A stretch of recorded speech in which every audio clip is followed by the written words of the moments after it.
I was hoping not to get picked tonight because the judging is tough. You ever wonder why they still make car alarms?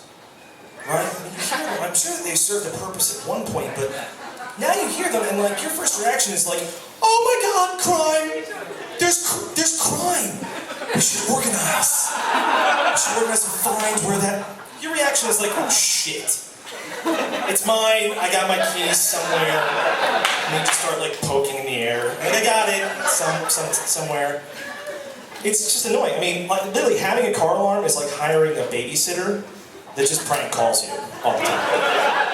It's like, oh my God, are the kids okay? Your house is on fire. What? No, I'm just kidding, it's fine. Really a creepy southern babysitter. After a while they called her and did it, you're like, fuck it, I'll have new kids, whatever.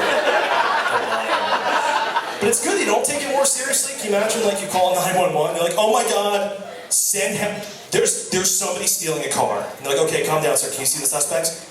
No, but I hear the car. It stopped. I'm good. And like 10 minutes later, they call again. They're like, they're back!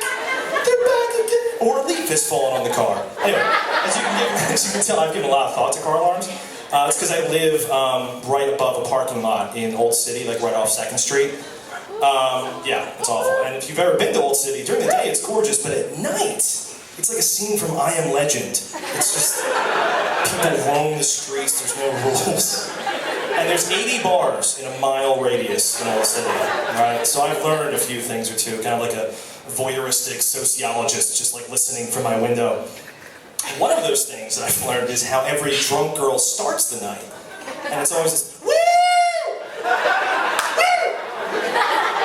That's how they start. And every drunk girl ends the night the same way. Jessica?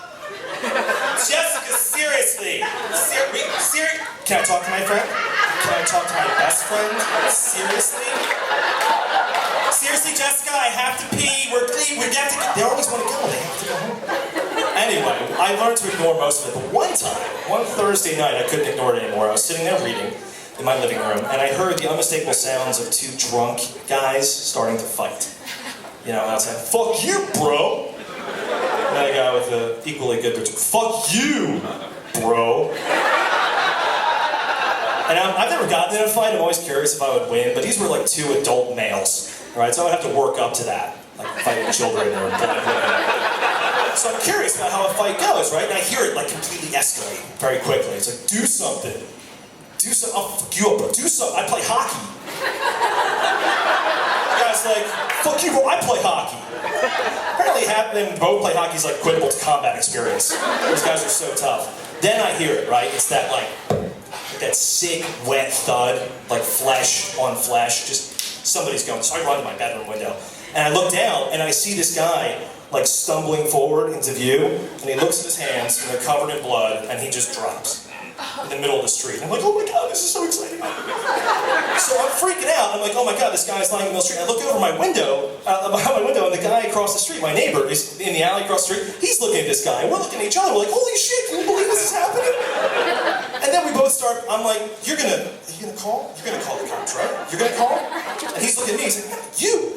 Call. And we can't hear each other, so we're just having this like mime battle. It's like, and I don't want to call, I've never called the cops before. I've never called 911 on a crime before, so I don't know the process. Also, it's late, I work the next day, so I don't know what's going on. So I look back over and I'm still yelling at this guy, and he just goes, and just walks away. Selfish bastard. So good that a car comes up. Thankfully he saw him. So the car comes up and stops, and his headlights are on. I'm like, okay, somebody's on the scene. They'll help this guy out.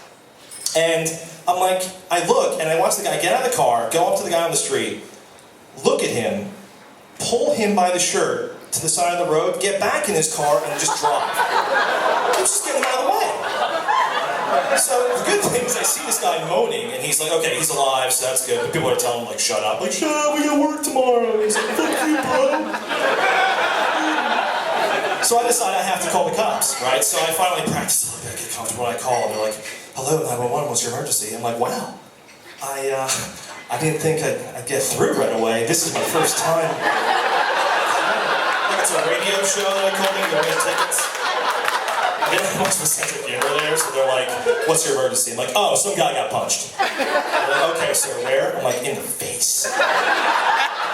Sir, what's the location? So now I'm pissed because I'm like trying to use cop terms. Like, there were two perps. Sir, there was one perp approached the other perp, and one perp struck him in the facial region of his head.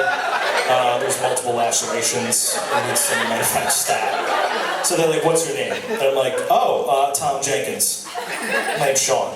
And I just say Tom Jenkins when I'm nervous. And they're like, well, Mr. Jenkins, somebody must have seen the crime and reported. We have units en route on the scenes. Now I'm pissed. I'm like, I was going to be the hero, do a good thing. I have a thirst for justice. And they're like, Mr. Jenkins, is there anything else I could do for this evening? And I'm like, and then I hear it. I'm like, well, there's this car alarm going off down. Thanks, guys.